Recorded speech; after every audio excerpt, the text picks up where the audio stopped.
হল compartmental examination 2025 এইখন হৈছে যোৱা বছৰৰ কুৱেশ্যন পেপাৰ সেট সি যিয়ে নহওক সেট এ বি সি একে প্ৰশ্নই থাকে জাস্ট এ বি সি এনেকুৱা বেলেগ বেলেগ থাকে কিন্তু প্ৰশ্নখিনি একে হয় তোমালোকে জানা ইতিমধ্যে মেট্ৰিকত দিয়ে আহিছা গতিকে এইখন হৈছে সেট সি আছিল অৰ্থাৎ মেইনলি চাব গ'লে কম্পাৰ্টমেণ্টেল এক্সামৰ কুৱেশ্যন পেপাৰ এইখন তো কেনেকুৱা প্ৰশ্ন আহিছিল এই আটাইখিনি মই এই ভিডিঅ'টো যে তোমালোকক অৱগত কৰাম আৰু ইয়াৰ উপৰি তোমালোকৰ বাবে এটা ইম্পৰ্টেণ্ট কথা ক'ব বিচাৰো যদি কোনো ছাত্ৰতে ইম্পৰ্টেণ্ট নোটছ বিচাৰে বা কমন নোটছ যিখিনি তোমালোকে ভালদৰে চালে হ'ল আৰু ইয়াৰ উপৰি বেছি দিন যদি সময় নাই এইকেইদিন এটা এটা ছাবজেক্ট যদি এটা এটা চেপ্টাৰ যদি তোমালোকে পঢ়া তেতিয়াহ'লে ধুনীয়াকৈ শেষ হৈ যাব দিনত এটাকৈ শেষ কৰিব চেষ্টা কৰিব যিটো পৰীক্ষা আহি পালে যুদ্ধ আগত ঠিক আছে আমি লাষ্ট চান্স পাইছিলো এই চান্সটো তোমালোকে নেহেৰুৱাবা গতিকে তাৰ বাবে আমি কিছু নোটছ পাতি আমি আমাৰ পৰা পাই যাবা কমন নোটছ পাতি যিসকল ইচ্ছুক হয়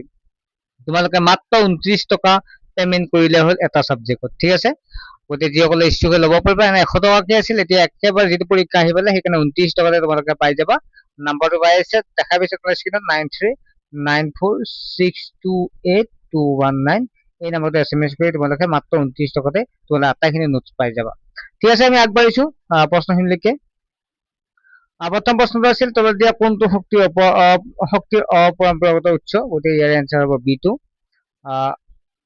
যিটো সৌৰ শক্তি 2 নম্বৰটো আছিল প্ৰশ্নটো পৃথিৱীৰ ভূমিভাগৰ কিমান পৰিমাণ মৰুকৰণে প্ৰভাৱিত কৰিছে ইয়াৰ এনসাৰটো হ'ব D2 35%।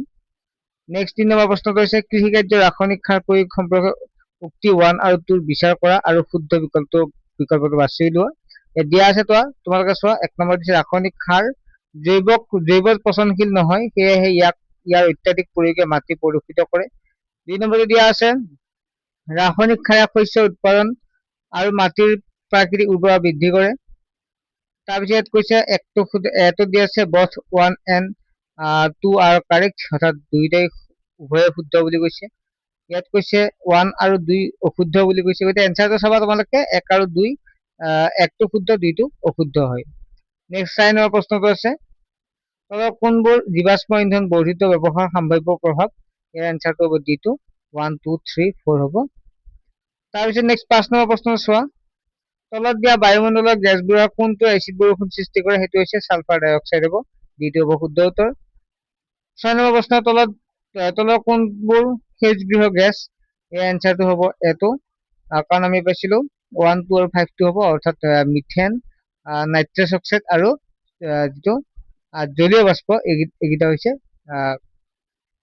সেউজগৃহ গেছ নেক্সট আহিলে আমাৰ ইউৰোপ আৰু এছিয়াক কোনটো পৰ্বতমালাই পৃথক কৰিছে ইউৰেল পৰ্বতমালাই পৃথক কৰিছে তলৰ কোনটো জোৰা শুদ্ধভাৱে মিলি আছে সেইটো হৈছে প্ৰশান্ত মহাসাগৰত টাইৱান আছে নেক্সট আহিলে আমাৰ 9 নম্বৰ প্ৰশ্ন দক্ষিণ মহাসাগৰৰ বিষয়ে তলৰ কোনটো উক্তি শুদ্ধ ইয়াৰ যদি চাতে হলে 1 নম্বৰটো কৈছে এই পৃথিৱীৰ চতুৰ্থ বৃহৎ মহাসাগৰ 2 নম্বৰ দিছে এই মহাসাগৰখন বছৰটোৰ বেছিভাগেই সময়ে বৰফেৰে ঢাক খাই থাকে 3 নম্বৰ দিছে দৰাচলতে দক্ষিণ মহাসাগৰখন প্ৰশান্ত মহাসাগৰ আটলান্টিক মহাসাগৰ আৰু ভাৰত মহাসাগৰৰ বৰ্ধিত অংশই আছিল আৰু 4 নম্বৰটো আছে ই এণ্টাৰ্কটিকা মহাদেশৰ চাৰিওফালে আগুৰি আছে গতিকে এনসাৰটো হ'ব 1 2 3 4 গোটেইকেইটা শুদ্ধ হয় তাৰপিছত আহিল 10 নম্বৰ ওচনীয়া মহাদেশৰ বিষয়ে তলত কোনটো উক্তি শুদ্ধ বা কোনকেইটা শুদ্ধ ইয়াত চোৱা এই শুদ্ধতম মহাদেশ বুলি কৈছে সম্পূৰ্ণ উত্তৰ আছে বুলি কৈছে বহুতো বৰদ্বীপক লৈ গঠন হৈছে আৰু 4 নম্বৰ আছে পৃথিৱীৰ বিশুদ্ধ পানীৰ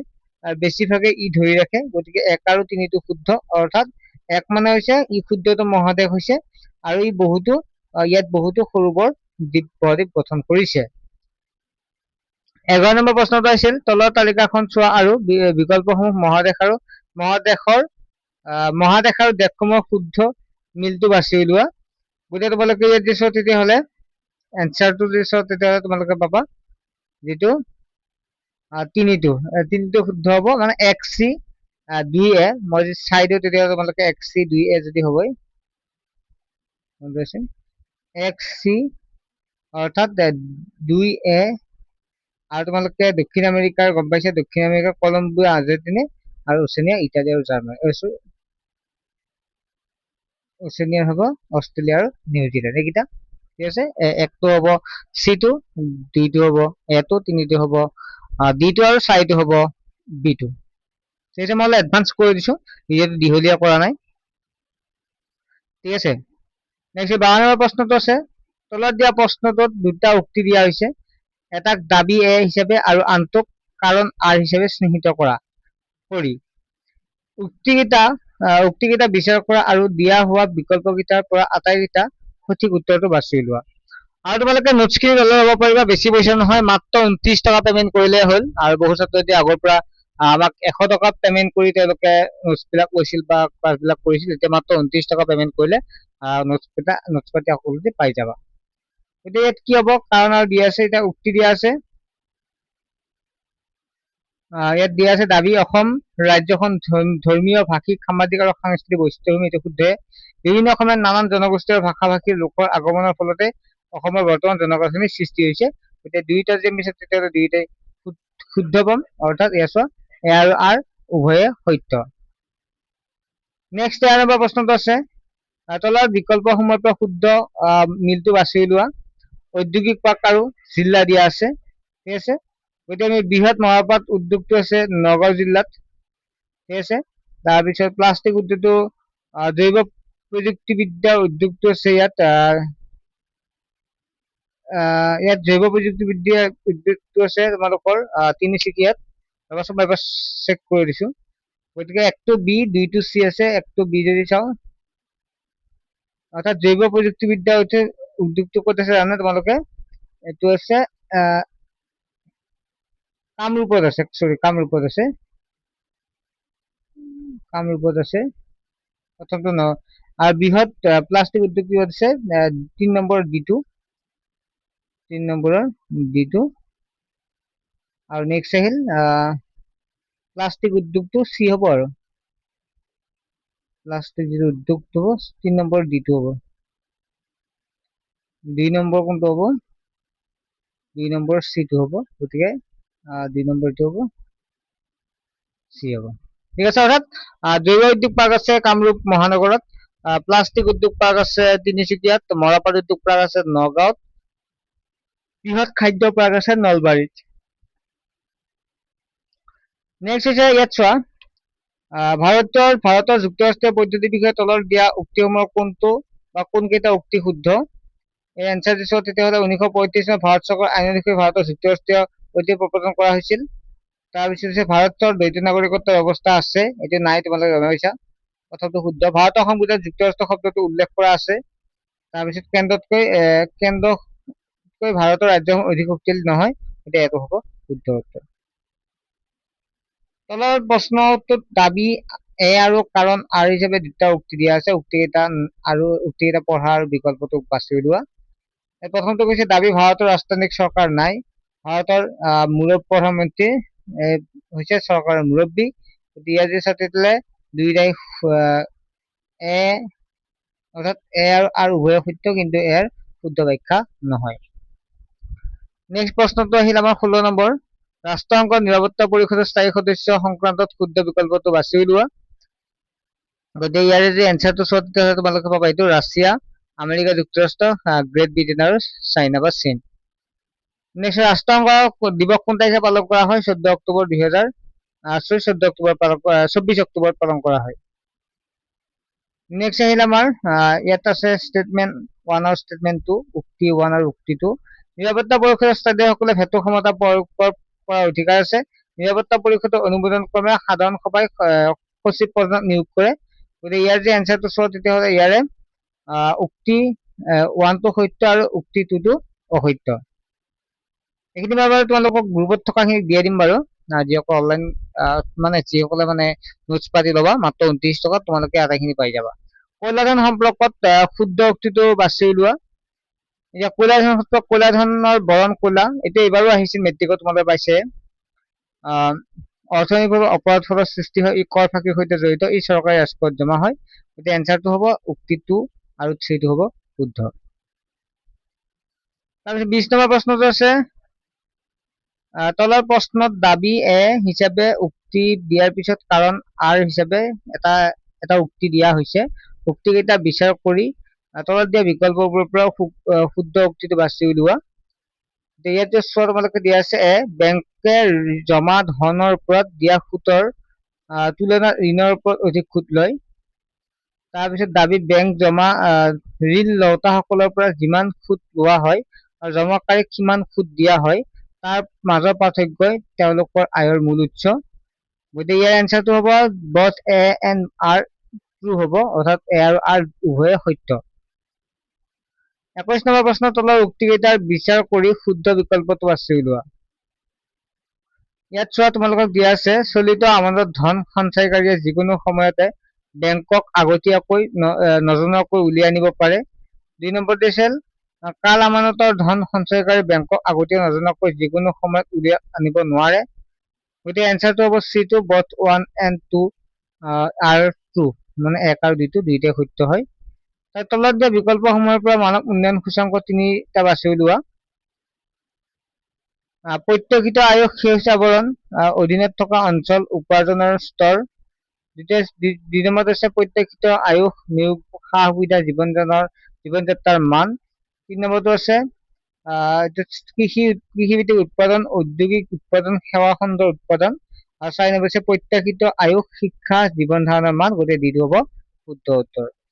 23 নম্বৰ তেনেকুৱাকে দিয়া আছে 50 দশকৰ মাজভাগত ভাৰতবৰ্ষত সেউজ বিপ্লৱৰ সূচনা হয়। উক্তি 1, সেউজ বিপ্লৱৰ প্ৰভাৱত ভাৰতৰ কেইবাখনো ৰাজ্য আৰু কেইবাখনো শস্যতে সীমাবদ্ধ আছিল। গতিকে ইয়াত যদি চাওঁ তেতিয়াহ'লে এনচাৰটো তোমালোকে শুদ্ধ উত্তৰ হ'ব, এটো অসত্য, ডিটো সত্য হ'ব।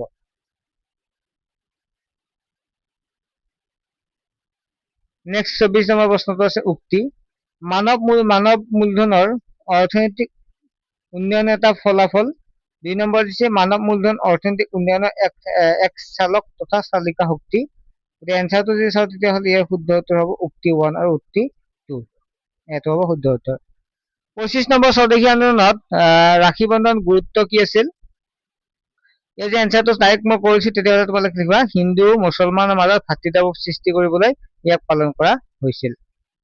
26 নম্বৰ ভাৰতবৰ্ষত ব্ৰিটিছ সাম্ৰাজ্যৰ উপনিৱেশ স্থাপন হোৱাৰ পিছত ইষ্ট ইণ্ডিয়া কোম্পানীৰ মুখ্য শাসন কেন্দ্ৰ 3টা আছিল। ইয়াৰ এনচাৰ হৈছে কলকাতা, বোম্বাই, মাদ্ৰাজ, কলিকতা, বোম্বাই, মাদ্ৰাজ। ঠিক আছে, অৰ্থাৎ মেইনলি কলকাতা, বোম্বাই আৰু মাদ্ৰাজ আছিল।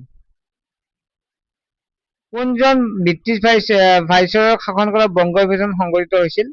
সেইটো হৈছে লৰ্ড কাৰ্জনৰ দিনত। স্বদেশী আন্দোলনে ভাৰতৰ ব্ৰিটিছ বাণিজ্য আধিপত্য কমোৱাত কেনেদৰে অৰিহণা যোগাইছিল? ইয়াৰ যে এনচাৰটো চোৱা তেতিয়াহ'লে তোমালোকে হ'ব ই ব্ৰিটিছৰ বাণিজ্যিক নীতিসমূহ প্ৰভাৱিত কৰাত বিফল হৈছিল আৰু ইয়াৰ প্ৰভাৱ প্ৰায় নাছিলেই।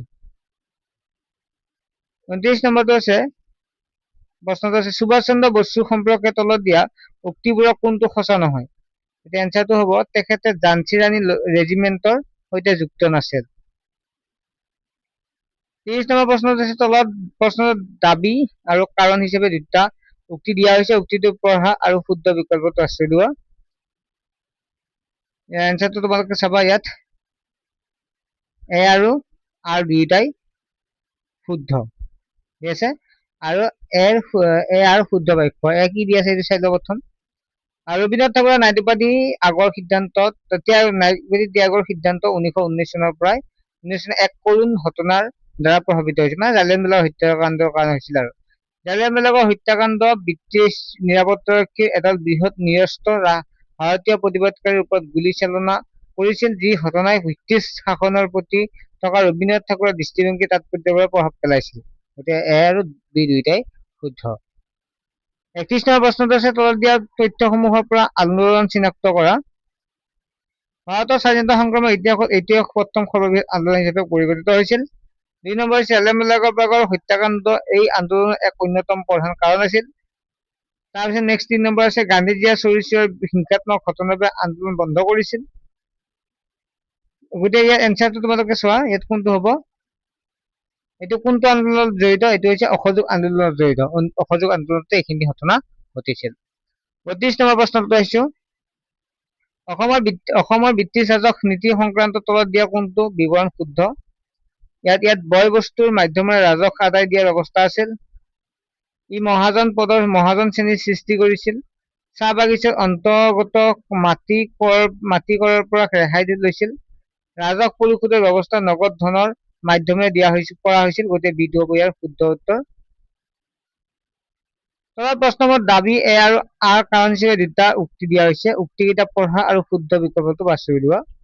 একটো আছে ফুলগুৰি ধাবাৰ সফল শান্তিপূৰ্ণ প্ৰতিবাদৰ এটা পদ উদাহৰণ নহয়, ঘটনাটোত অহিংসা প্ৰতিবাদৰ সলনি হিংসাত্মক কাৰ্যত জড়িত হৈছিল। গতিকে ইয়াৰ এনচাৰটো যদি চাওঁ তেতিয়াহ'লে ইয়াৰ এটো অসত্য আৰু বিটো কিন্তু আৰটো সত্য।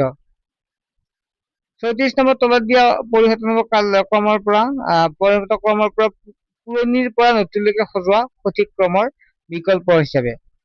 এতিয়া প্ৰথম চাওঁতে ৰাজমেল হৈছে, ৰাজমেলৰ পিছত ফুলগুৰি ধাবা প্ৰথমখন কৃষক বিদ্ৰোহ, তাৰপিছত ৰঙিয়াৰ কৃষক বিদ্ৰোহ আৰু তাৰপিছত লাচিমাৰ কৃষক বিদ্ৰোহ। গতিকে এইটো হ'ব পুৰণিৰ পৰা নতুনলৈকে সজালে।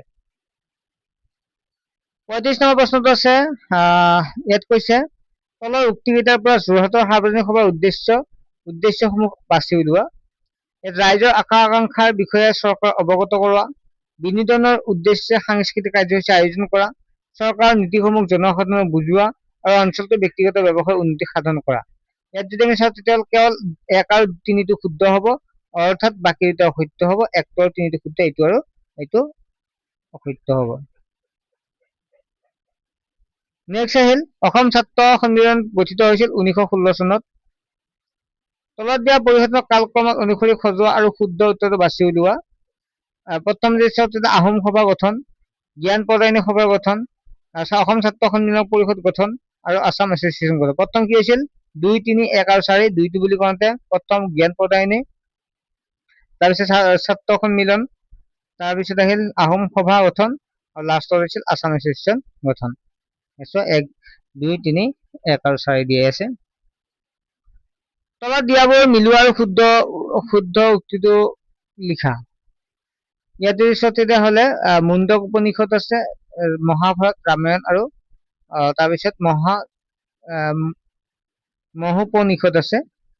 গতিকে ইয়াত যদি চাওঁ তেতিয়াহ'লে এইটো উত্তৰটো 1C, 2A, 3D আৰু 4B। 1C, 2, 1C হ'ব। মানে মুণ্ডক উপনিষদ সত্যময় জয়তে। তাৰপিছত মহাভাৰত কি আছে বুলি কৈছে, মহাভাৰতত আছে যিটো আমাৰ অহিংসাই পৰম ধৰ্ম, জানাই তোমালোকে। আৰু নেক্সট ৰামায়ণত কি আছে, ৰামায়ণত আছে জননী জন্মভূমি স্বৰ্গাদপি গৰীয়সী, আৰু মহোপনিষদ আছে বসুদ্ধয় কুটুম্ব কৰ্ম। নেক্সট আহিল আমাৰ 39 নম্বৰ, তোমাক যদি সাংস্কৃতিক উৎসৱ এটাত প্ৰদৰ্শন কৰিবলৈ এটা ওজাপালি অনুষ্ঠান আয়োজন কৰিবলৈ দিয়া হয়, তেন্তে তলৰ কোনকেইটা দিশ ইয়াৰ বিশুদ্ধতা নিশ্চিত কৰিবলৈ অপৰিহাৰ্য হবা। এই এনচাৰটো তেতিয়াহ'লে তোমালোকে লিখিবা পৰম্পৰাগত সাজপাৰ পিন্ধিব লাগিব, সংগীত আৰু সাধু কোৱা পদ্ধতি প্ৰয়োগ কৰিব লাগিব। 40 নম্বৰ প্ৰশ্ন, তলাতল ঘৰৰ নিৰ্মাণ কাৰ্য কোনে আৰম্ভ কৰিছিল?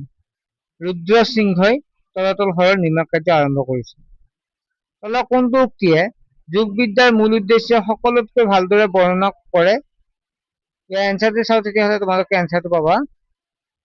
যোগবিদ্যা হৈছে বৈদিক যুগৰ পৰা চলি অহা শাৰীৰিক, মানসিক আৰু আধ্যাত্মিক উৎকৰ্ষ সাধনৰ এক সক্ৰিয় পদ্ধতি। 42 নম্বৰ, তলৰ কোনটো সম্পদ সংৰক্ষণৰ এটা শুদ্ধ পদ্ধতি নহয়? ইয়াৰ এনচাৰটো হৈছে বায়ুমণ্ডলত সেউজগৃহ গেছ নিৰ্গমন। 43 তলৰ কোনটো যোগ সঠিকভাৱে মিলোৱা আছে? প্ৰাকৃতিক সম্পদ কয়লা, গতিকে আমি জানো কয়লা প্ৰকৃতিৰ পৰা পোৱা যায়। 44 নম্বৰ প্ৰশ্নটো আছে, তলৰ কোনটো সম্পত্তি বোলা হয়? সম্পত্তিৰ সামাজিক অনুষ্ঠানটো হৈছে সম্পত্তি হয়। নেক্সট আহিল আমাৰ 45 নম্বৰ প্ৰশ্নটো আছে, তলত দুটা উক্তি দিয়া হৈছে, এটাক এ হিচাপে আৰু আনটোক কাৰণ হিচাপে চিহ্নিত কৰি উক্তিকেইটা পঢ়া আৰু শুদ্ধ বিকল্পটো বাছি উলিওৱা। ইয়াৰ এনচাৰটো চোৱা তেতিয়াহ'লে প্ৰথম হৈছে সম্পদ সংৰক্ষণ প্ৰক্ৰিয়াটো নিজে কাৰ্যক্ষম হৈ থাকিব নোৱাৰে। দাবী আছে কাৰণ সংৰক্ষণ সুপৰিকল্পিত আঁচনি সঠিক ৰূপায়ণৰ অত্যন্ত জৰুৰী। গতিকে এ নম্বৰ যদি আৰু বিটো শুদ্ধ চোৱা তেতিয়াহ'লে এ আৰু আৰ দুয়োটাই শুদ্ধ হ'ব। ছাত্ৰ-ছাত্ৰীসকল, মই ডেছক্ৰিপটিভটো নেক্সট ভিডিঅ' লৈ আহিম, তোমালোকে চাবা, চেনেলটো ছাবস্ক্ৰাইব কৰিবা আৰু যিসকল ছাত্ৰ ছাত্ৰীয়ে আমাৰ পৰা কিছু কমন নোটছ বিচাৰে তেতিয়াহ'লে মাত্ৰ 29 টকা পেমেন্ট কৰিলে হ'ল। হোৱাটছএপ নম্বৰটোত তোমালোকে SMS কৰিবা, তোমাৰ নামটো সাবজেক্ট এটা দি দিবা আৰু তাতে মই QR কোড এটা পঠিয়াই দিম য'ত তোমালোকে মাত্ৰ 29 টকা পাৰ সাবজেক্ট দিয়াৰ লগে লগে নোটছ পাতিখিনি আমি যিমান পাৰো কমন দিবৰ কাৰণে চেষ্টা কৰিম। কুৱেশ্যন এনচাৰ বিলাক পাই যাবা আৰু আগৰ কুৱেশ্যন পেপাৰ তোমালোকে লাভ কৰিব পাৰিবা। ঠিক আছে, নেক্সট এটা ভিডিঅ'ত লগ পাম।